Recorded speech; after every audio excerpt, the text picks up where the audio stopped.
Comme vous le savez sûrement, l'heure est grave, il y a une épidémie qui est en train de se développer sur toute la planète, et la meilleure chose à faire pour la combattre, c'est de rester chez soi, de rester à la maison. Donc peut-être que comme moi et des millions d'autres personnes, vous êtes confinés chez vous. Alors cette situation peut être un peu frustrante, surtout si vous n'avez pas de jardin, ou alors que vous vivez dans un petit appartement, parce que rapidement on a l'impression de tourner en rond. On a l'impression de toujours faire la même chose et on finit par s'ennuyer. Mais cette situation, ça peut être un mal pour un bien.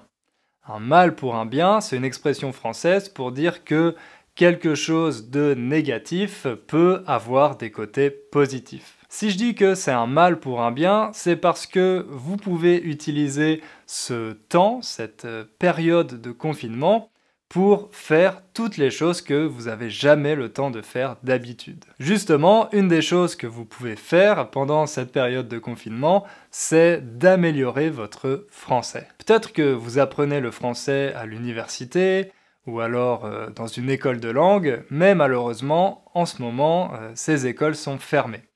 Alors vous êtes coincé chez vous, vous êtes bloqué à la maison, et vous vous demandez que faire pour apprendre le français, et comment utiliser ce temps efficacement. C'est pour ça que dans cette vidéo, je vais partager avec vous des conseils, des idées et des suggestions pour apprendre le français à la maison de manière efficace. Je vous répète souvent qu'apprendre une langue, c'est un marathon, pas un sprint.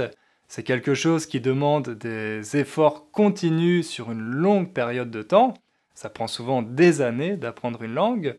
Mais d'un autre côté, un petit sprint de temps en temps, ça peut vous permettre de dépasser un plateau. Mais pour y arriver, vous avez besoin d'un plan. Il suffit pas de regarder 150 vidéos par jour sur YouTube. Non, vous avez besoin d'une méthode un peu plus rigoureuse et de bien vous organiser. L'idée ici, c'est pas d'avoir un plan détaillé jour par jour sur les 4 prochaines semaines, mais tout simplement de choisir un défi. Un challenge. Et c'est ce défi qui va être votre sprint. C'est sur ça que vous allez concentrer vos efforts pendant cette période de confinement. À mon avis, ce défi doit avoir 3 caractéristiques. D'abord, ça doit être un défi qui est motivant. Quelque chose que vous avez vraiment envie de faire. Peut-être que vous y pensez déjà depuis un certain temps. Ensuite, c'est un défi qui doit être significatif. Autrement dit, quelque chose qui va avoir un vrai impact sur votre apprentissage, pas simplement d'écouter quelques épisodes d'un podcast, quelque chose d'un peu plus ambitieux. Et puis la troisième caractéristique, c'est que ça doit être un sprint que vous pouvez faire en continu, que vous allez pouvoir diviser pour avoir quelque chose à faire chaque jour. Un bon défi, ça peut être par exemple de lire un livre en français que vous avez envie de lire depuis longtemps, ou alors de l'écouter en version audio. Si vous cherchez des suggestions de livres, j'ai fait une vidéo sur ce sujet l'année dernière.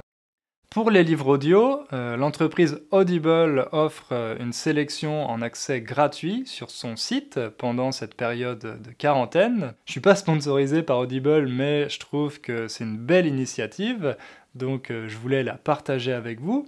C'est principalement des livres pour enfants qui sont pas trop difficiles à comprendre, et vous avez même pas besoin de créer de compte. J'ai mis le lien en bas dans la description de la vidéo, mais je ne sais pas si ça fonctionne dans tous les pays, donc il faut tester. Un autre défi intéressant, c'est de trouver un ou plusieurs partenaires de conversation, si vous n'en avez pas encore. Je reçois tous les jours des emails de personnes qui me disent qu'elles ont peur de parler français. La solution pour surmonter cette peur, c'est évidemment de s'entraîner, de pratiquer. La première fois, ça fait très peur, mais au fur et à mesure des conversations, cette peur disparaît. Le problème, c'est qu'il faut trouver quelqu'un avec qui on est à l'aise, et trouver un bon partenaire de conversation, ça demande du temps. Donc souvent, on se dit non, j'ai pas le temps, ou je le ferai plus tard. Résultat, on le fait jamais et on continue d'avoir peur de parler. Et ben maintenant, c'est le moment de prendre le taureau par les cornes. Le taureau, c'est cet animal. Et prendre le taureau par les cornes, ça veut dire faire face à une difficulté au lieu de l'éviter. Donc là, c'est le moment de trouver un partenaire et d'avoir des conversations régulières en français. Croyez-moi, c'est quelque chose qui va avoir un gros impact sur votre apprentissage. Pour rendre ce défi plus facile, vous pouvez le diviser en plusieurs petites tâches. Par exemple, le premier jour, vous vous inscrivez sur différents sites où il y a ce genre de communauté, comme Conversation Exchange, Tandem ou le serveur Discord French. Je vous rappelle que tous les liens vers ces ressources sont dans la description de la vidéo. Le deuxième jour, vous écrivez une description sur votre profil pour donner envie aux autres membres de vous contacter. Le troisième jour, vous envoyez un message à différents membres qui vous semblent sympas. Le quatrième jour, si vous avez reçu une réponse, vous pouvez fixer un rendez-vous sur Skype avec la personne. Le cinquième jour, vous vous préparez en écrivant quelques phrases sur vous et en réfléchissant à des sujets de conversation, etc., etc. Vous allez voir qu'avec ces petites missions quotidiennes, ce défi va vous sembler moins insurmontable, plus facile à réaliser. Un dernier défi intéressant, ça peut être de vous inscrire à un MOOC. Les MOOC, vous savez, ce sont ces cours en ligne qui sont souvent publiés par des universités ou des institutions. Eh bien, il faut savoir qu'il existe plusieurs MOOC en français gratuits et ça peut être une bonne idée d'essayer d'en faire un pendant les prochaines semaines. Si vous avez un niveau intermédiaire, je vous conseille celui de l'école Polytechnique sur le site Coursera qui s'appelle Étudier en France, French Intermediate Course. Il est vraiment pas mal et totalement gratuit, sauf si vous voulez avoir un certificat, là il faut payer. Si vous avez un niveau plus avancé, vous pouvez vous inscrire à un MOOC fait pour les francophones. Il y en a des dizaines sur les sites Coursera, mooc-francophone.com ou funmooc.fr. Ce sont des cours dans différents domaines comme la philosophie, les sciences, le management, etc. Donc vous pouvez faire d'une pierre deux coups, apprendre quelque chose d'intéressant et améliorer votre français. Donc voilà, choisissez-vous un défi et une fois que vous êtes sûr de vous, passez à l'action.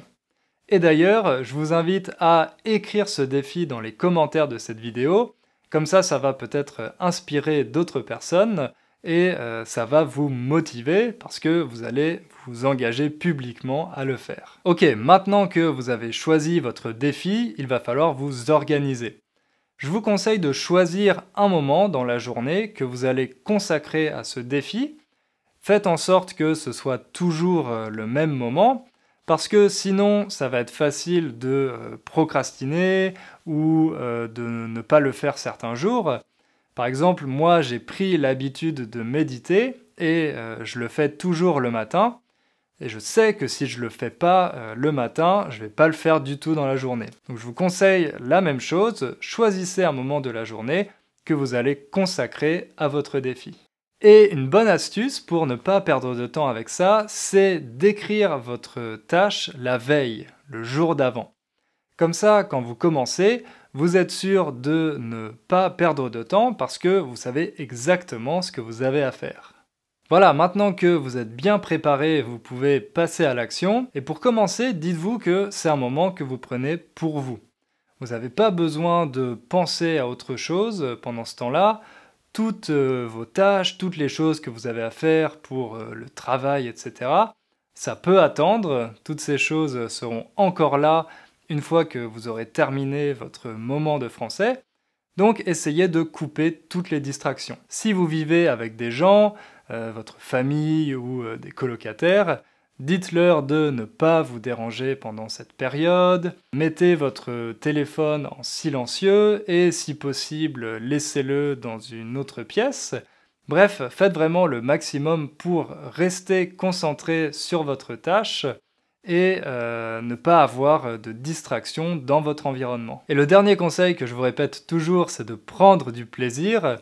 Donc si vous avez commencé un livre et qu'au bout de quelques jours, vous vous rendez compte qu'il n'est pas très intéressant, qu'il ne vous plaît pas, mettez-le de côté et prenez-en un autre. Ça sert à rien de vous forcer. Je vais finir cette vidéo avec une petite expression française, prendre son mal en patience.